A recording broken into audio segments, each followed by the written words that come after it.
વિડીયોમાં જે તમે ભેંસ જોઈ રહ્યા છો તે ભેંસ વેચવાની છે। ભેંસ ત્રીજા વેતર વીએ છે। 8 દિવસની કાશી છે। માલિક દ્વારા કિંમત 1,20,000 રાખેલી છે। તેમાં ફેરફાર થઈ જશે।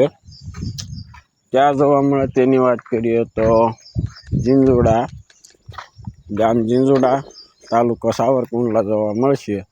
વધુ માહિતી માટે માલિકનો કોન્ટેક્ટ નંબર વિડીયોની નીચે આપેલો છે, તો ત્યાંથી કોલ કરી વધુ માહિતી મેળવી લેજો।